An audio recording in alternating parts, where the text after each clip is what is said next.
রাস্তাঘাট, তারপরে রেশনের মালপত্র, এরপরে গম, আটা, এইগুলা যারা আত্মসাৎ করে এদেরকেও কাল কিয়ামতের দিন আল্লাহ ধরবেন কি ধরবেন না?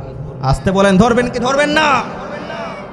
তাহলে যখন নির্বাচিত করেন তখন এমন মানুষকে নির্বাচিত করেন যেই ব্যক্তি আপনার রাস্তার ইট খাবে আপনিও জানেন যে এমন মানুষকে আমি নির্বাচিত করছি। কেননা যেই ব্যক্তি রাস্তার ইট খাবে, গম মেরে খাবে, চাউল মেরে খাবে, এমন মানুষকে যদি আপনি নির্বাচিত করেন সেই ব্যক্তি তো এটাই করবে, তার কাজই হলো এটা, সে এটা করবে। আর আপনি যে সাক্ষ্য দিয়ে তাকে জায়গায় পাঠালেন এর একটা পার্সেন্টেজ আপনার আমল নামায় আল্লাহ বিকাশ করে এমনি পাঠিয়ে দিবেন। এজন্য সাবধান হন। আল্লাহ তাআলা বলছেন, মান ইয়াশফা শাফাআতান হাসানাতান ইয়াকুল লাহু নাসিবুম মিনহা ওয়া মান ইয়াশফা শাফাআতান হাসানাতান ইয়াকুল লাহু কিফলুম মিনহা। বলুন আল্লাহু আকবার। আল্লাহ তাআলা বলছেন, কোনো মানুষ যদি কাউকে ভালো কাজে সহযোগিতা করে সেই ব্যক্তি ভালো কাজ করে যে সওয়াব পাবে, আল্লাহ রব্বুল আলামিন ভালো কাজের একটা অংশ সেই ব্যক্তির আমলনামায় দিয়ে দিবে। সুবহানাল্লাহ বলে।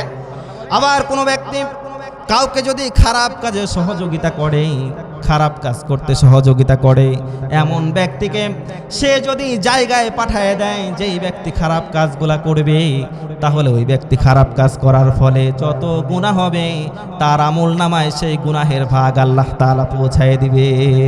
নাউজুবিল্লাহ বলবেন না? এজন্য খুব সাবধান ভাই, খুব সাবধান আমার ভাইরা। তাহলে যেই কথা বলছিলাম, ইতিমের মাল যারা আত্মসাৎ করে আল্লাহ রব্বুল আলামিন কিয়ামতের দিন তাদেরকে জাহান্নামের আগুন তাদের পেটের মধ্যে ঢুকায় দিবেন এবং মরতে দেরি সাইর নামক জাহান্নামে তাদের যেতে আর দেরি হবে না। সম্মানিত হাজিরিন, 2 নম্বরে সম্পদ আত্মসাৎকারী, যারা মানুষের সম্পদ আত্মসাৎ করে তাদেরকেও আল্লাহ তাআলা সাইর নামক জাহান্নামে প্রবেশ করাবেন। আমাদের সমাজে, রাষ্ট্রে কলমের খোঁচায় লক্ষ কোটি টাকা আত্মসাৎ করা হয়। বাংলাদেশ হলো সোনার দেশ, কিন্তু বিগত সালে কলমের খোঁচায় লক্ষ কোটি কোটি টাকা আত্মসাৎ করে আমার আপনার ঘাম ঝরানো ট্যাক্সের টাকা বিদেশে নিয়ে গিয়ে একজন মানুষের 300-400 করে বেগম পাড়ায় বাড়ি, আর সেইগুলা হলো আমার আপনার শ্রমিকের, কৃষকের টাকা। এইগুলা নিয়ে গিয়ে বেগম পাড়ায় বাড়ি করেছে এমন সন্তান, যার সন্তান আমাদের সমাজে ছিল কি ছিল না বলেন?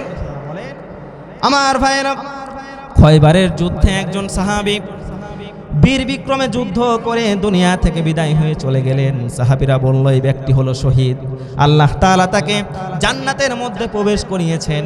কিন্তু আল্লাহর রাসূল বললেন, ও সাহাবীরা, আমি যেইটা দেখি তোমরা তো তা দেখো না।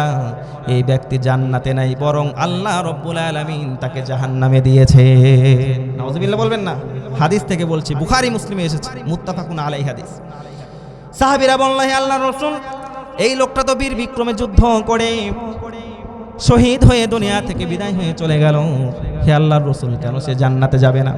আল্লাহর রাসূল বললেন, ও সাহাবীরা, আল্লাহ আমাকে জানিয়েছেন এই ব্যক্তি যুদ্ধ করে শহীদ হয়েছে ঠিক, কিন্তু যুদ্ধে শহীদ হওয়ার আগে গনিমতের মাল ভাগ হওয়ার পূর্বেই একটা চাদর তার ব্যাগের মধ্যে সে আগেই লুকিয়ে রেখেছিল।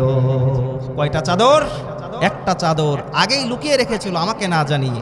এজন্য আল্লাহ তাআলা তাকে শহীদের মর্যাদা দেয় নাই, বরং সে জাহান্নামের মধ্যে এখন হাবুডুবু খাচ্ছে। নাউজুবিল্লাহ বলবেন না?